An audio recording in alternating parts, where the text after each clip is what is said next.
NEET 2027-এর সমস্ত ছাত্রছাত্রী এইমাত্র রিনিটের পরীক্ষা শেষ হয়ে গেল।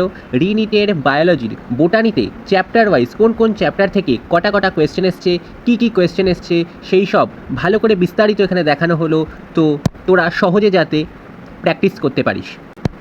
দেখ, প্রথমে বায়োলজিতে বোটানি আর জুওলজি দুটো ভাগ থাকে, সবাই জানিস। বোটানি থেকে এবছর 48টা কোয়েশ্চেন এসছে আর জুওলজি থেকে 42টা কোয়েশ্চেন এসেছে। এখানে 47.9% ইজি কোয়েশ্চেন। মডারেট বলতে গেলে এমন কিছুই না, এটাও ইজির ক্যাটাগরিতেই রাখা যায়। 33.3% মডারেট এবং খুবই কম কয়েকটা একটু কন্ট্রোভার্সিয়াল কোয়েশ্চেন ছিল, সেগুলোর জন্য 18.8% হার্ড। ঠিক আছে। ক্লাস 11 থেকে 64.6% কোয়েশ্চেন এসছে এবং ক্লাস 12 থেকে 36.4% কোয়েশ্চেন এসছে।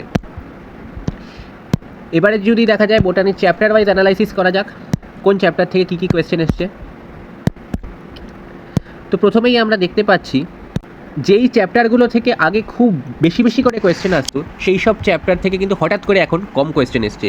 যেমন দেখ, ecosystem, cell cycle, cell division, এই চ্যাপ্টারটা আগে এমন ছিল যে এই চ্যাপ্টার থেকে প্রচুর পরিমাণে কোয়েশ্চেন আসতো আর সব থেকে সোজা চ্যাপ্টার ছিল।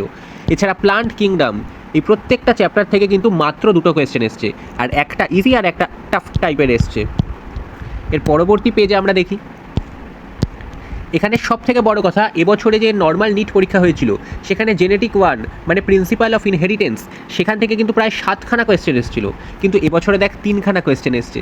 তো তুই প্রেডিক্ট করতে পারবি না কোন চ্যাপ্টার থেকে কোন কোয়েশ্চেন আসতে পারে, তবে তা আন্দাজ করতে পারিস রেঞ্জটা। জেনেটিক 1 থেকে লিভিং ওয়ার্ল্ড, বিগত অনেক বছর ধরে লিভিং ওয়ার্ল্ড থেকে কোনো কোয়েশ্চেন আসে না, এবছর তিনখানা কোয়েশ্চেন এসছে।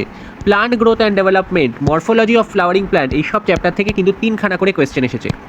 এর পরবর্তীতে organism and population, sexual reproduction in flowering plant, class 12-এর পার্ট এটা, বায়োলজিক্যাল ক্লাসিফিকেশান, এগুলো থেকে 4খানা কোয়েশ্চেন এসেছে।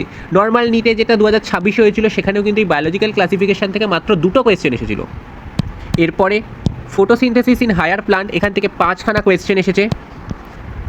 সব থেকে বড় কথা, cell the unit of life, এই চ্যাপ্টার থেকে প্রায় 8খানা কোয়েশ্চেন এসছে, যেটা 5খানা হাইলি আসতে পারে, 8খানা এত বেশি এসছে সেটা ভাবা যায় না। তাই প্রেডিক্ট করা কিছুই যাবে না, খুব ভালো করে পড়তে হবে প্রত্যেকটা চ্যাপ্টার, কারণ যা খুশি হতে পারে। প্রত্যেকটা চ্যাপ্টারের আমি প্রিভিয়াস ইয়ার কোয়েশ্চেন নিয়ে আসবো যাতে তোরা প্র্যাকটিস করতে পারিস এই চ্যানেলেই। ততক্ষণের জন্য বাই।